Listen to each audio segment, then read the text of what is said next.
여러분, 2008년부터 애플 장기 투자, 닷컴 버블 이후부터 아마존 장기 투자, 2010년 비트코인이 1달러 넘는 순간부터 지금까지 장기 투자, 전 이런 걸 얘기하는 게 아닙니다. 만약에 여러분이 투자를 하고 계신다면 그 중에서도 부동산, 비트코인, 채권, 금이 아니라 주식에 투자하신다면 여러분은 어떤 기준으로 종목을 고르고 투자하시겠습니까? 저는 장기적 우상향 구조를 갖는 종목을 고르고 그 주식 하나만 매수합니다. 그렇다고 앞에서 말씀드린 것처럼 그 주식이 급격히 오르기 직전부터 투자를 해야 한다고 말씀드리지 않습니다. 그런 타이밍은 중요하지 않습니다.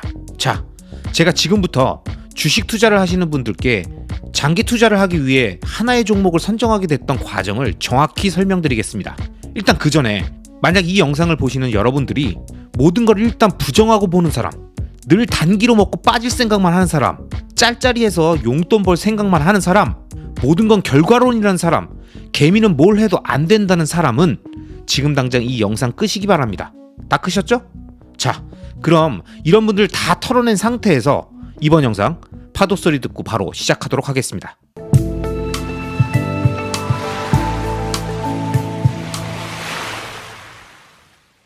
여러분, 저는 비트코인, 테슬라, 서울부동산에 투자하는 BTS 투자자입니다. 그리고 각 자산마다 속성이 너무나도 다르기 때문에 투자에 접근하는 방식도 다릅니다. 그럼 전 세계 수많은 종목이 상장되어 있는 주식시장에서 최고의 종목을 찾아내는 방법은 뭘까요? 물론 제가 말씀드린 최고라는 건 어떤 투자를 할 때인가에 따라서 다르겠지만 저는 장기적 우상향 구조를 갖는 주식을 오래 투자하며 리스크를 시간에 녹여 수익으로 치환하고자 하는 사람이기 때문에 장기 투자자 관점에서 설명드리겠습니다. 자, 주식 장기 투자라고 하면 보통 기간을 중심으로 이야기하는데 1년에서 3년은 단기, 5년 정도가 중기, 7에서 10년 정도가 돼야 장기 투자라고 볼 수 있겠죠? 이유는 금융시장의 사이클이 참 희한하게도 보통 10년 정도로 움직입니다. 1997년 IMF, 2008년 글로벌 금융위기, 2010년 글로벌 팬데믹, 그쵸? 그럼 내가 만약 단기 투자를 1년에서 3년 정도 하는데 10년 사이클에 안 좋은 타이밍이 시작했다면 그럼 3년을 투자하고도 손해나 본전일 수 있습니다. 근데 5년 중기로 투자했다면 전체 기간 중 절반의 시간을 시장에 참여하고 있었으니 수익 구간일 확률이 높겠죠? 그리고 만약 내가 10년을 투자했다면 그럼 그 어떤 시점에 걸렸더라도 긴 하락과 높은 상승 구간을 모두 다 경험했을 테니까 그 과정 속에서 지속적으로 DCA, 즉 적립식 매수를 해왔다면 리스크를 시간에 녹이기 충분한 시간이라는 거죠. 그렇기 때문에 장기 투자자라면 최소 7에서 10년은 시장에 참여하신다는 생각으로 주식 투자를 시작하셔야 합니다. 그런데 만약 10년을 들고 있더라도 장기적 우상향 구조가 아닌 걸 갖고 있었다면 그 투자는 망한 거였겠죠?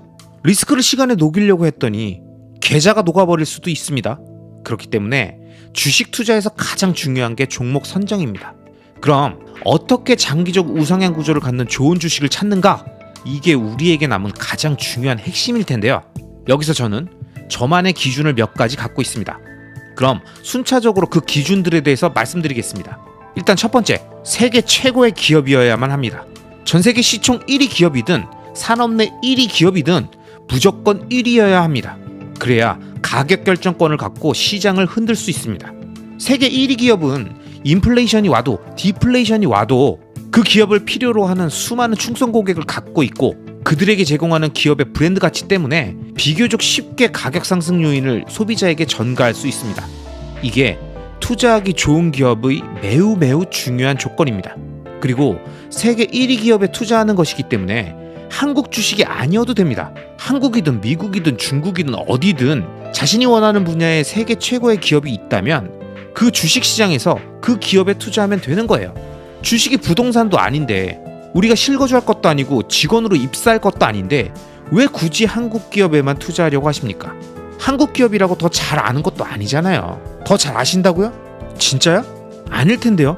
한국에는 완제품과 서비스를 제공하는 회사들보다 중간재를 생산해서 납품하는 B2B 기업들이 훨씬 많죠. 이게 매우 중요한 개념이에요.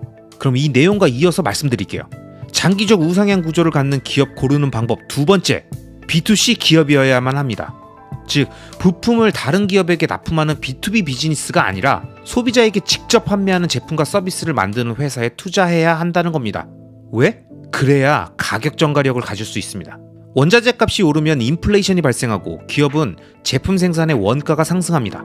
서비스 기업이더라도 결국 시간차를 두고 인플레이션으로 인건비가 상승하기 때문에 동일하게 타격을 봅니다.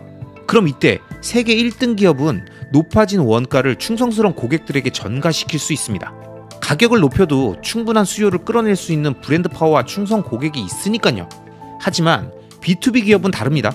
이들은 완제품을 판매하지 않기 때문에 기업들을 대상으로 쉽게 가격을 전가할 수 없습니다. 그렇기 때문에 대부분의 B2B 기업들은 늘 마진이 박한 경우가 많습니다. 그리고 B2B 기업들은 그 기업의 판매 추이와 실적, R&D 상황들을 전적으로 애널리스트에게 의존할 수밖에 없죠. 우리가 직접 사용하는 제품이 아니고 길가에서 볼 수 있는 것도 아니다 보니 기술에 대해 들어도 잘 모르고 실적 추정치도 눈에 보이는 제품이나 서비스들이 아니니까 우리가 확인할 길이 없잖아요. 그러니까 증권사가 그렇다면 그런가 보다, 아니라면 아닌가 보다 라고 한다는 거죠. 그런데 B2C 기업은 다르죠. 우리가 직접 사용하는 제품과 서비스를 판매하니까 내가 그 분야에 관심이 있고 그 기업에 관심이 있다면, 심지어 그 제품을 사용하고 있다면 타사 대비 장단점도 알아서 파악이 되고 제품이나 서비스 사용자의 증가 추이를 우리의 일상생활에서 자연스럽게 접하면서 알게 된다는 거죠. 그리고 요즘은 워낙 정보가 발달돼서 제품의 출하량과 선정량, 앱 다운로드 개수, 서비스 사용자 수의 증감 추이 등을 통해 B2C 기업들의 실적을 굉장히 투명하게 예측하고 확인할 수 있는 세상입니다. 한마디로 내가 마음만 먹으면 애널리스트가 아니더라도 그들의 정보가 없어도 직접 그 기업의 가치 판단이 가능하다는 거죠. 그렇기 때문에 저는 첫 번째 조건 1위 기업이어야 하고 두 번째 조건 B2C 기업이어야 한다고 말씀드립니다. 자, 그럼 장기적 우상향 구조를 갖는 주식을 찾는 세 번째 조건, 바로 폭발적으로 성장하는 신산업군에 있는 기업이어야만 합니다. 앞서 말씀드린 두 가지 조건을 만족하는 회사들은 꽤 많습니다. 하지만 이 세 번째 조건을 만족하는 기업은 확 줄어듭니다.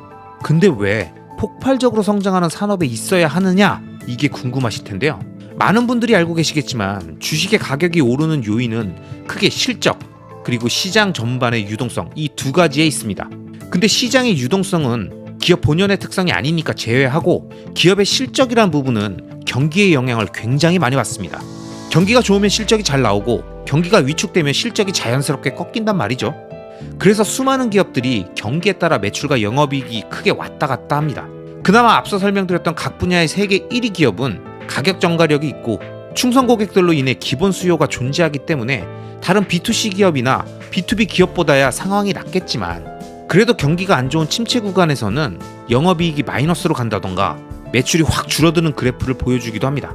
하지만 이제 막 폭발적으로 성장하는 신산업군의 회사는 얘기가 다릅니다. 시장 전반의 패러다임이 바뀌고 새로운 제품과 서비스가 등장해서 그 제품과 서비스를 사용하는 사람이 제로부터 시작해서 증가하는 단계라면, 경기 침체가 오든 인플레이션이 오든 이 큰 패러다임의 변화에 맞춰 제로에서 올라가는 사용자 증가가 산업군 자체의 성장에 맞춰 함께 오른다는 거죠.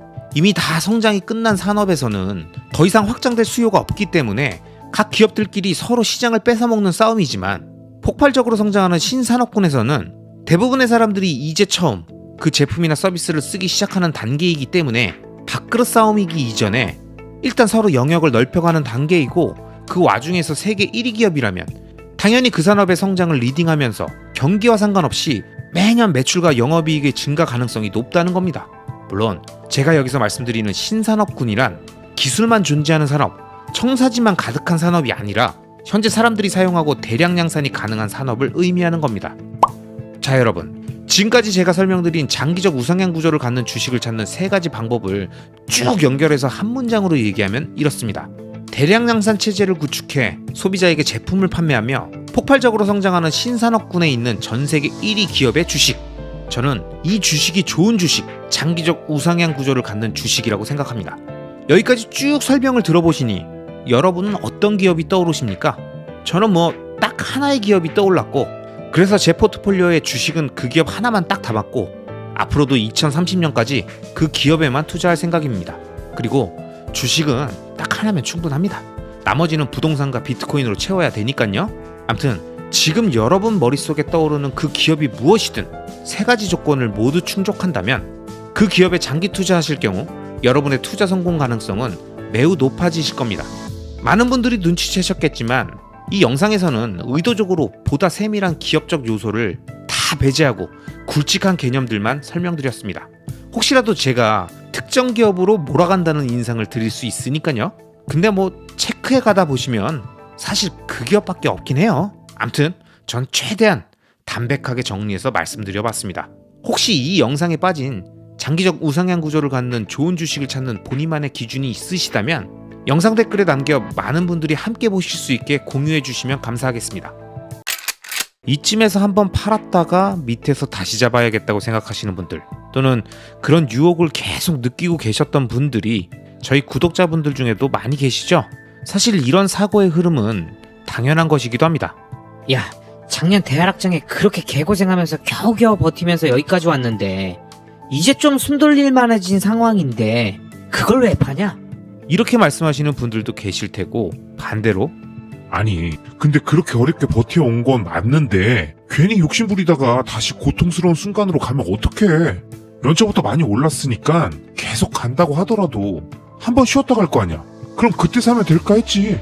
그런데 여러분, 이런 고민들은 투자의 대상이 될 수 있는 모든 것들에 해당되는 내용입니다. 제가 주변에서 봤던 투자의 세계에서 일어난 몇 가지 일화를 한번 예로 말씀드려 보겠습니다. 때는 2017년이었습니다. 제가 아는 지인이 그때쯤 서울에 아파트를 매수했었습니다. 그리고 다행히도 상승장 초입이었기 때문에 사자마자 가격이 쭉쭉 올라갔죠. 그런데 제 지인이 잔금을 치르러 부동산에 갔을 때 반대쪽에 어떤 한 가족이 와 있었는데, 그분들도 제 지인이 산 아파트의 소유자였는데 본인 아파트를 팔고 그 집에 전세로 들어간다고 기다리고 있었다는 거예요. 그러니까 다른 사람한테 자신의 아파트를 팔고 본인은 그 매수자한테 전세금을 주겠다는 거죠. 그분들의 논리는 단순했습니다. 많이 올라갔다는 거예요. 단기간에 너무 많이 올랐다는 거예요. 이건 너무 과하다고 생각했다는 겁니다. 그러니까 일단 고점이니까 팔고 부동산 가격이 떨어지면 밑에서 다시 사겠다는 거였죠. 그리고 2018년, 2019년, 2020년, 2021년까지 우리가 모두 기억하듯 계속 부동산 가격은 올랐습니다. 미친 듯이 올랐어요. 그리고 2022년부터 하락장이 시작됐죠? 그래서 그 아파트의 가격은 빠졌을까요? 일단 좋은 입지의 지역이었고 그 사이 준공한 지 30년이 넘으면서 조합이 설립되고 시공사가 선정되며 재건축이 착착 진행되다 보니까 가격이 하나도 안 빠졌습니다. 정확히 표현하면 매물이 없어요. 자, 그럼 제 지인이 그 아파트를 매수할 때 옆에서 그 아파트를 팔고 전세로 들어갔던 그분은 지금 어떤 심정이겠습니까? 사실 그분 입장에선 그 당시에 합리적인 판단이라고 생각했을 거예요. 일단 오랫동안 보유했던 아파트를 높은 수익에 익절했고 전세 보증금이라는 현금을 보유하고 타이밍을 기다린다는 게 그리 엉뚱하거나 잘못된 선택은 아닐 수도 있었잖아요. 막말로 그분이 그 아파트가 조합이 설립될 줄 알았을까요? 30년이 가까워져도 조합 설립조차 못하는 단지도 많은데 당연히 된다고 생각하면서 장기 투자하기보단 좀 더 스마트하게 익절하고 차분하게 기다리다가 다시 움직이는 거 보고 매수하려고 생각한 것 뿐인데, 부동산 시장이 그 이후로도 내리 4년을 더 오를 줄 몰랐겠죠. 물론 그분이 그 돈으로 전세로 있다가 재빨리 다른 아파트를 샀을 수도 있습니다. 하지만 집을 매도하고 전세 계약까지 한 사람이 2년 안에 전세를 스스로 빼면서 복비까지 물고 타이밍 맞춰서 다른 아파트를 매수할 확률이 심리적으로도 물리적으로도 상당히 낮다는 거죠. 그러니까 결국 본인은 자신이 판 아파트의 가격에 고공행진하는 모습과 재건축이 진행되는 모습을 매일 지켜보며 그 단지를 거닐고 보기 싫어도 공고문에 적혀있는 재건축 현황을 계속 보면서 어떤 심정이겠냐는 겁니다. 그런데 여러분, 이런 일은 부동산, 주식, 비트코인 그 어느 영역에서나 장기적 우상향 구조의 자산을 너무 쉽게 매도하면 언제든 생길 수 있는 일입니다. 2018년 1월 비트코인 반감기 이후 불장이 마무리될 때의 가격이 대략 2,900만 원이었습니다. 그리고 1년간 폭락해서 2019년 2월에 770만 원까지 갔었죠. 그 이후 반등해서 1,350만 원까지 갔었으니까 이제 충분하다고 생각해서 판 사람들도 있었겠죠? 비트코인의 가격은 지난 상승장 때 8,200만 원까지 갔었죠. 그리고 지금 다시 4천만 원입니다. 자, 만약 2019년에 1,350만 원에 판 사람이 2년 만에 8천만 원이 넘는 비트코인을 보면서 무슨 생각을 했을까요? 여러분, 어떤 기분이었을까요? 참 사람 심보가 좀 못된 부분이 있어서 자신이 판 자산의 가격은 그 이후에도 계속 보는 경향이 있습니다. 마치 헤어진 연인의 인스타를 계속 몰래 보는 느낌이랄까? 암튼 그럴 때 너무 잘 지내는 것 같으면 은근 기분이 나쁜데, 마치 그런 것처럼 내가 판 자산의 가격을 가끔씩 보거나 아니 어쩌다가 우연히 봤는데 그 가격이 미친 듯이 올라갔다면, 내가 팔고 산 다른 자산들보다 더 올라 있다는 걸 알았다면, 지금 그 자산을 다시 사려면 같은 수량을 절대 못 산다는 걸, 같은 동된 그 아파트를 절대 못 산다는 걸 정확하게 인식하게 되면 그건 약간 트라우마가 될 수도 있습니다. 저도 첫 집을 살 때 여러 번 매수를 시도하다가 놓친 동네가 있었는데요. 한동안은 그 동네 지나가는 것도 싫어했었습니다. 결국 그 트라우마는 내가 산 자산이 그보다 더 올라야 그제서야 풀리더라고요. 여러분, 투자는 심리입니다. 절대 머리로 하는 게 아니에요. 머리는 피터 린치가 말씀하신 것처럼 평범한 사람 수준이면 되고, 투자에 필요한 수학 능력은 초등학교 3학년 수준이면 충분하다고 하지 않았습니까? 그렇다면 결국 투자의 성패를 가르는 핵심 요소는 뭘까요? 결국 사람의 심리입니다. 아파트 한 번 샀다가 단기에 호되게 몰려서 고생하고 손해보고 판 사람은 절대 부동산 투자 안 합니다. 주식 투자하다가 계좌 반토막 나고 상장 폐지 맞는 사람은 자기 자식들한테도 주식 투자하지 말라고 합니다. 비트코인 좋다고 하니까 샀다가 미친 변동성에 멘탈 털리고 뇌동매매해서 쥐지치고 나온 사람은 절대 다시는 비트코인 투자 안 한다는 겁니다. 반대로 나름 깔끔하게 익절하고 호기롭게 나온 사람이더라도 자신이 판 자산의 가격이 미친 듯이 오르면 절대 그 자산을 다시 못 삽니다. 그런데 문제는 만약 그렇게 본인이 매도하고 버린 그 자산이, 익절하고 나온 그 자산이 만약 장기적 우상향 구조를 갖고 있는 좋은 자산이라면, 그럼 그 좋은 자산을 단타나 스윙으로 한번 먹고 평생 다시 못 살지도 모르는 상황으로 몰고 가서 자신의 심리 상태를 불안하게 하고 그 자산과 멀어지게 하는 게 과연 옳은 선택이겠냐는 겁니다. 아니죠.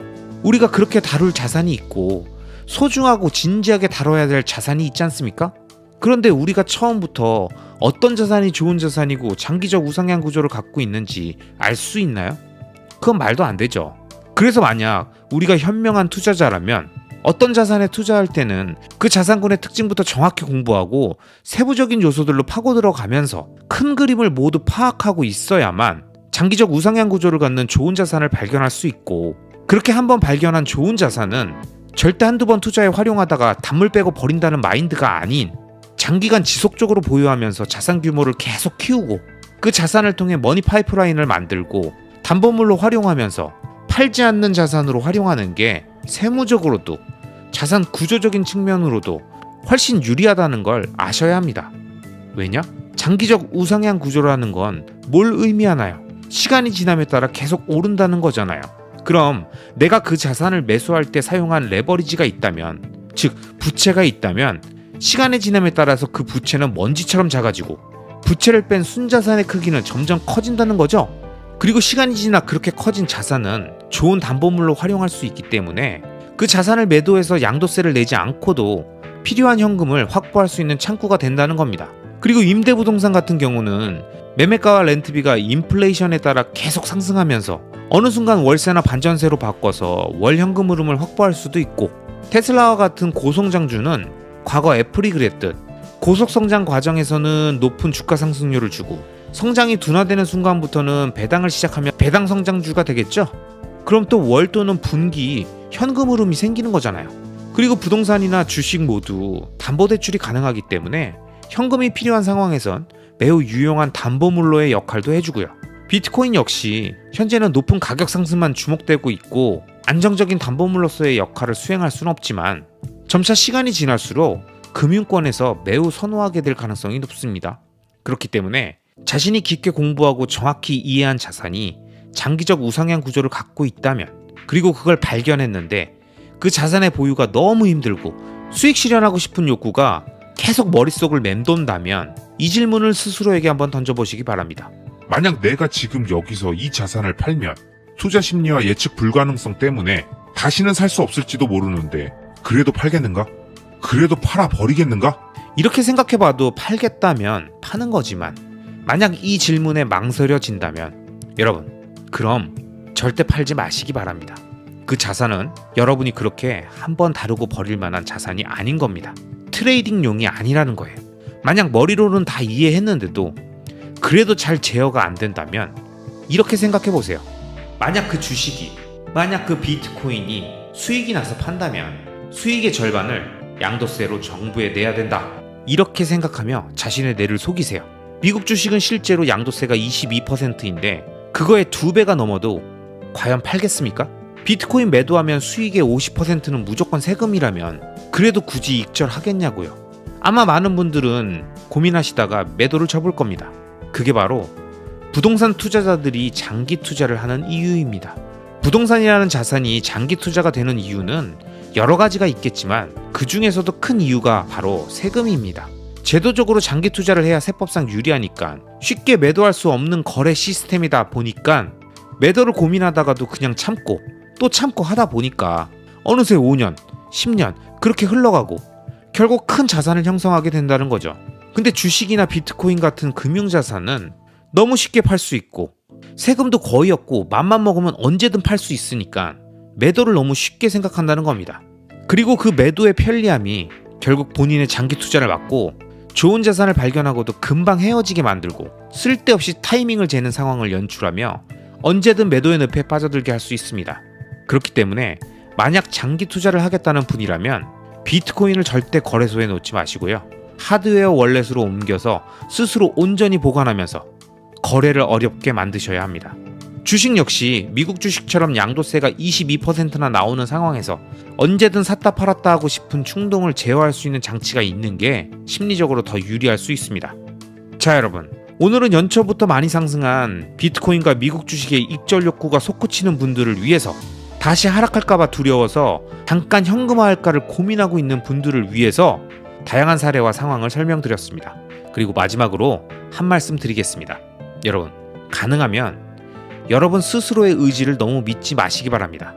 우린 너무나도 나약하고 의지박약한 인간입니다. 언제든 스스로를 정당화하면서 말을 바꿀 수 있고 어쩔 수 없었다는 말로 말도 안 되는 상황을 벌려버리는 사피엔스입니다. 그렇기 때문에 끊임없이 투자에 대한 공부를 하며 스스로의 멘탈을 수도승의 마음으로 단련하고 최대한 매도하기 어려운 환경을 만들고 매도라는 행위에 거부감이 들도록 자신의 뇌를 계속 속여간다면 시간은 금세 3년, 5년, 7년, 10년 흘러갑니다. 2030년? 금방이에요. 생각보다 금방 옵니다. 많은 분들이 장기 투자 어렵다고들 하시는데요. 장기 투자 마인드를 갖추고 상승과 하락을 2번 정도 맞으면 우리 모두 어느새 베테랑 장기 투자자가 된 본인을 발견할 수 있을 겁니다. 여러분, 이미 지난 대하락장을 몸빵으로 이겨내신 분들이잖아요. 그렇게 어렵게 획득한 장기 투자 포인트를 절대 작은 이익을 얻으려고 집어던지지 마시고요. 오늘도 차분하게 투자 서적 읽고 마인드 다잡으면서 한 주를 마무리하시자고요. 아시겠죠? 그럼 오늘도 이 영상 끝까지 시청해주신 모든 분들을 리스펙합니다.